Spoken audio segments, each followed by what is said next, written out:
राजनीतिक के दृष्टि से भी जीवन को देखा जाते हैं, सामाजिक दृष्टि से भी, दार्शनिक दृष्टि से भी और धार्मिक या आध्यात्मिक दृष्टि से भी जीवन के अर्थ अलग अलग करते हैं।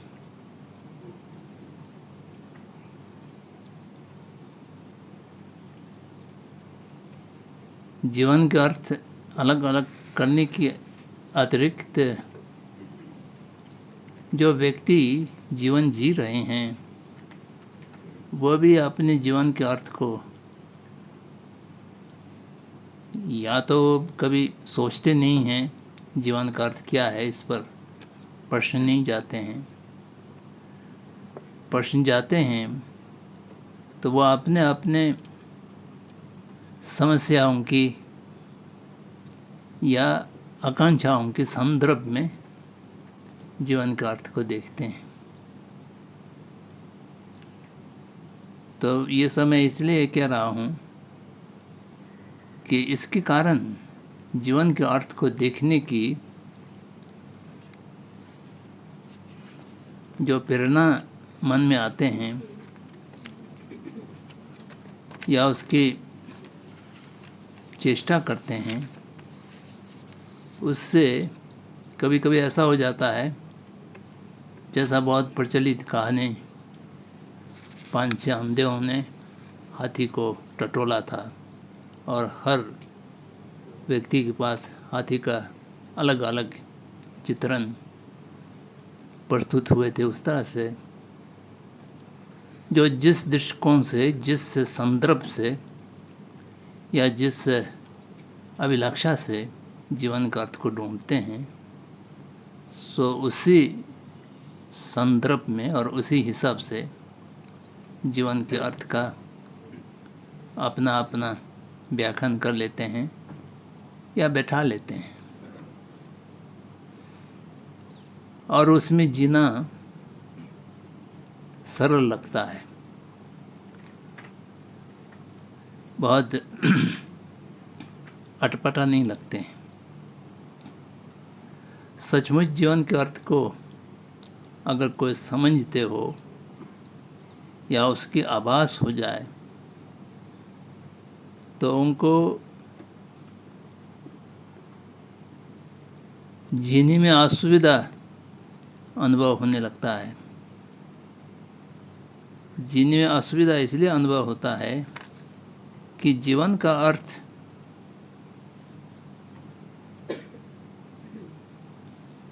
असल में स्वाधीन या स्वराज जीवन का अर्थ होना चाहिए और है भी, परंतु बहुत गिने चुने में लोग ऐसा मिलते हैं स्वराज्य तौर से अपने जीवन को जी सकें। जीवन अधिकांशतः चारों तरफ की जो शक्तियां हैं, हवा बह रही हैं, आपके ऊपर एक प्रकार से अपने अपने अनुकूल करने की जो दबाव हैं, उसकी खींचतान के अंतर स्वाधीनता को, स्वपहचान को या स्वराज को खो देते हैं और दूसरों की इच्छा अनुसार, या इसको और दूसरा शब्द कहें तो गुलामी के रूप में, दास्ता के रूप में जीते हैं। आज जिस प्रकार की जो आधुनिक प्रथा, जिसको सभ्यता कहने में भी थोड़ा संकोच होता है, आधुनिक असभ्य अगर हम कहें, उसमें हम लोग कोई व्यक्ति की अस्मिता के रूप में जीते नहीं हैं। हम केवल उपभोग मात्र करने वाले एक दास हैं। हमें रोज अधिक से अधिक उत्पादनों का उपभोग करना होता है। उपभोग का अर्थ ये है कि उसको एकदम समाप्त कर दिया जाना।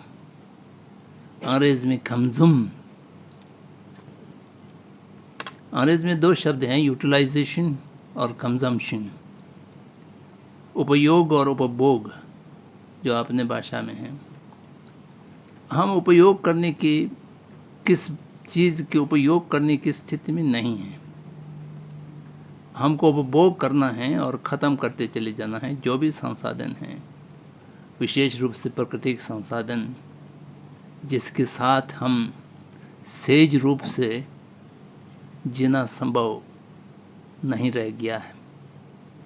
असहज रूप से उन सारे संसाधनों को खपते हुए, समाप्त करते हुए और अधिक से अधिक बाजार से सामग्री क्रय करने की, खरीदने की जो प्रयास करते हैं या क्षमता रखते हैं, उसको समझते हैं एक उपभोक्ता, कंज्यूमर। और उसके लिए निरंतरता एक दूर से नियंत्रण करने वाले, जिसको अंग्रेज में रिमोट कंट्रोल करते हैं, रिमोट कंट्रोल से जिसको हमको स्पष्टता से जात नहीं है, उससे हम संचालित हैं। तो इसलिए हम जीवन जी नहीं रहे हैं, जीवन को मात्र खर्चा कर रहे हैं, व्यय कर रहे हैं, समाप्त कर रहे हैं और उसको उपभोग कर रहे हैं। तो इस हिसाब से जीवन का अर्थ समझना या जीवन के अर्थ खोजने के लिए, जीवन का अर्थ खोजने के लिए, शोधकर्ता होने के लिए भी थोड़ा बहुत अर्हत्य चाहिए, योग्यता चाहिए। उस योग्यता को भी लगभग हमने समाप्त कर दिया है। तो ऐसा परिस्थिति में मैं बहुत भ्रमित हूँ कि हम सब एक सामूहिक रूप से जीवन के अर्थ को कैसा गवेषणा किया जाए, कैसा खोजा जाए और उसको समझने की कैसा प्रयास किया जाए। जीवन और मरण, ये 2 घटनाएं हैं जो व्यक्ति की संदर्भ में घटते हैं। जन्म लेते हैं, जीते हैं या जिलवाते हैं, फिर मर जाते हैं। और ये एक यात्रा या एक कल अवधि के बीच में व्यक्ति का एक व्यवस्था खींचते चले जाना, ये दिखाई दे रही हैं। तो इसको हमें जीवन तो कहना ही पड़ेगा। जन्म और मृत्यु की मध्य में जो कलावधि हैं और जिसमें हम अपने को घसीटते हैं, मरे हुए जैसे भी हो तभी हम घसीटना पड़ता है, जिसको हम जीवन की संज्ञा देते हैं। जीवन यथार्थ में एक कार्यशीलता होना चाहिए। व्यक्ति का एक संरचना है, वह संरचना में 3 अवयवी हैं या 3 घटक हैं। वो 3 घटक इकट्ठे होते हैं और उसका समन्वय और उसकी समता ठीक से चलता है, संतुलन से चलता है, तो उसको जीवन कहलाते हैं। ये 3 घटक हैं, काया, वाक और चित्त। काया का अर्थ देह, शरीर, और वाक माने वाणी, आवाज़, बोली, भाषा। चित्त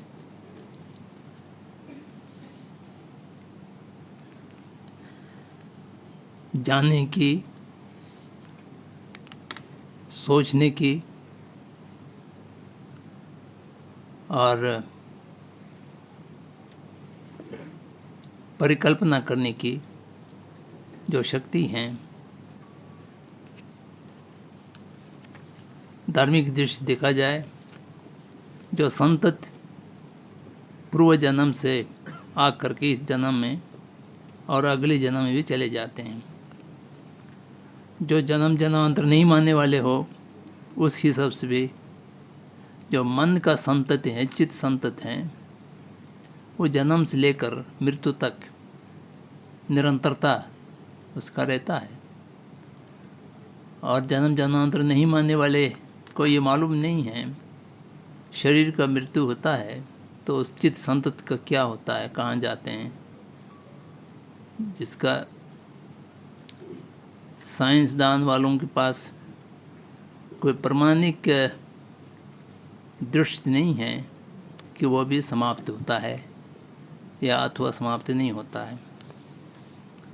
ये 3 घटकों का समूह इकट्ठे होते हैं और वो परस्पर आश्रित हैं और परस्पर संबंध समय की दृष्टि से, समय के रूप में संबंध संतुलित रहता है, तब मनुष्य जीवित, मनुष्य या जो भी व्यक्ति हैं वो जीवित माना जाता है। शरीर और वाक्य के साथ चित्त संबंध विचित हो जाता है, तो उस समय मृत्यु कहलाते हैं। उस समय मृत्यु इसलिए कहता है कि वो तीनों का गठन विघटित होता है, तो क्रियाशीलता कुछ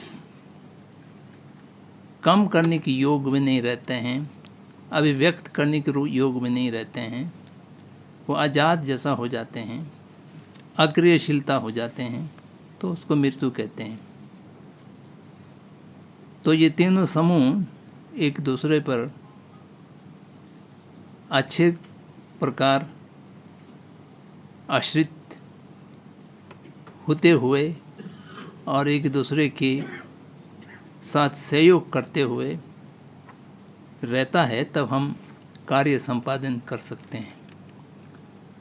कार्य संपादन करने में चित्त प्रधान है और चित्त माना जाते हैं मूल स्वभाव में वह किसके अधीन नहीं है, वह स्वाधीन हैं, स्वतंत्र हैं। वह स्वतंत्र जब तक रहता है तब तक वाचिक और कायिक कार्य चित्त की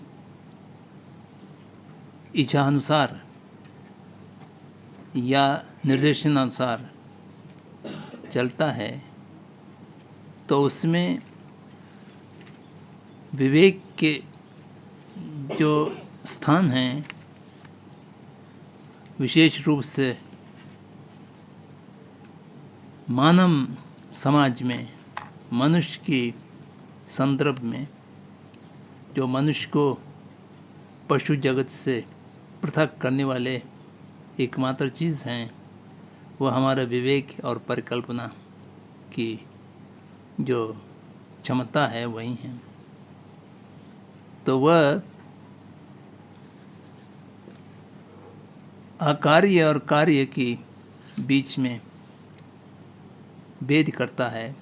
कर्तव्य क्या है, अकर्तव्य क्या है, कुशल कार्य क्या है, अकुशल कार्य क्या है, उसको विवेक करते हैं। और उसको विवेक करने के लिए जो विवेक करने वाले जो कर्ता चित्त हैं वो अपने सेज रूप में, स्वतः के रूप में स्थित होना चाहिए। परंतु हमने उसकी स्वायत्तता को, उसकी स्वाधीनता को अनेक माध्यम से, जिसमें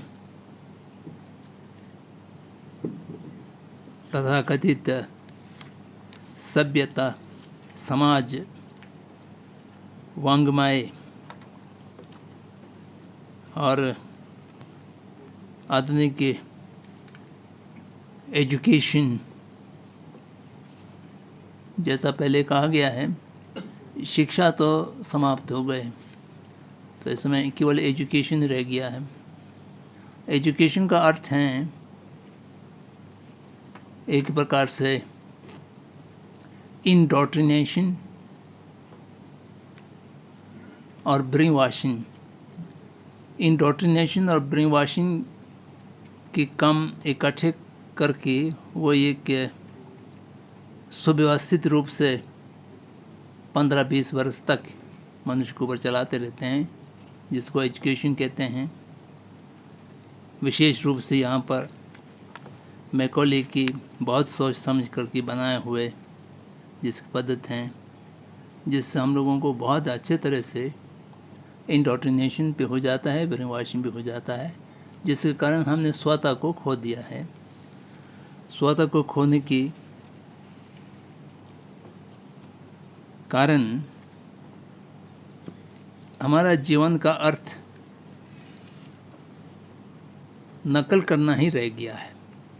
जितना अच्छा नकल करेंगे उतना हम अच्छे जी रहे हैं या अच्छे जीवन का अर्थ समझ रहे हैं। नकल करने में थोड़ा पिछड़ा जाते हैं या ठीक ढंग से नहीं कर पाते हैं। उसको अविकसित, पिछड़ा और अनएजुकेटेड, गंवारा ऐसा समझ दिया जाता है।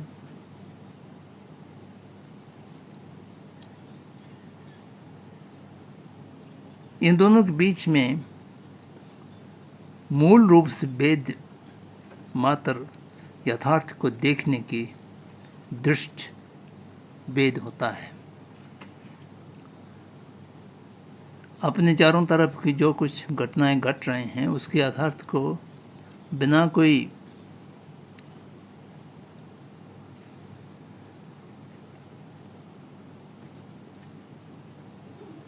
एक प्रकार से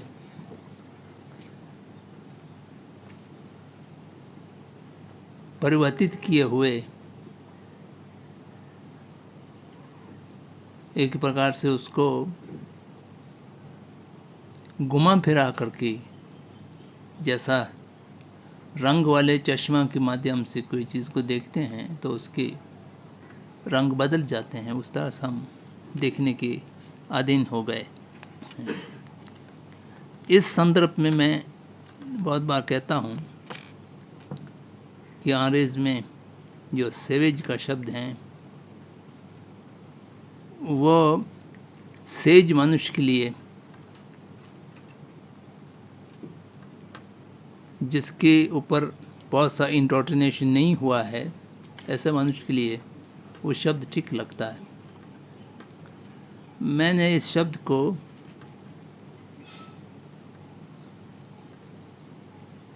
चिप सियाटल की पत्र, जो वाशिंगटन की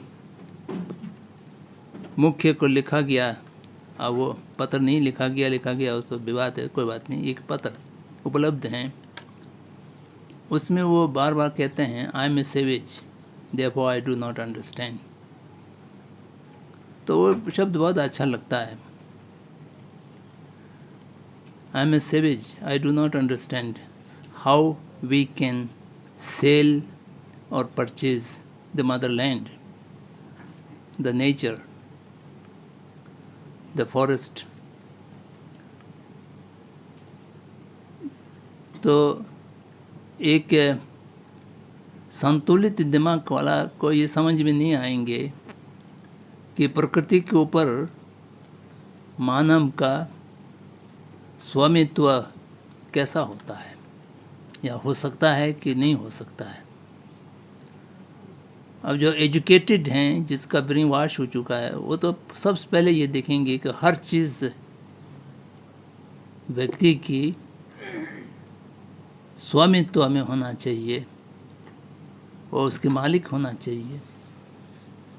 प्रकृति का एक ही प्रथा से अपने स्वभाव या स्वाधीनता है ही नहीं, इस प्रकार देखते हैं। तो उसका इस प्रकार दृश्य भेद को, जब यथार्थ को देखने के लिए अनएजुकेटेड होना इस समय एक प्रकार से अनिवार्य लगता है। तो इसलिए हम जीवन के अर्थ को देखते हुए कठिनाई ये अनुभव होता है कि जीवन एक स्वैच्छिक कार्यशीलता को कहना सही होगा या नकलची दास्ता के रूप में जीवन को खपना, वो अर्थ में यथार्थ में बैठेंगे। तो ये बिल्कुल दो पृथक दृष्टिकोण हैं। उससे देखेंगे, मैं अपने पक्ष कुछ नहीं रखूँगा, तो उससे जीवन का अर्थ निकालना चाहिए, ऐसा मुझे प्रतीत होता है।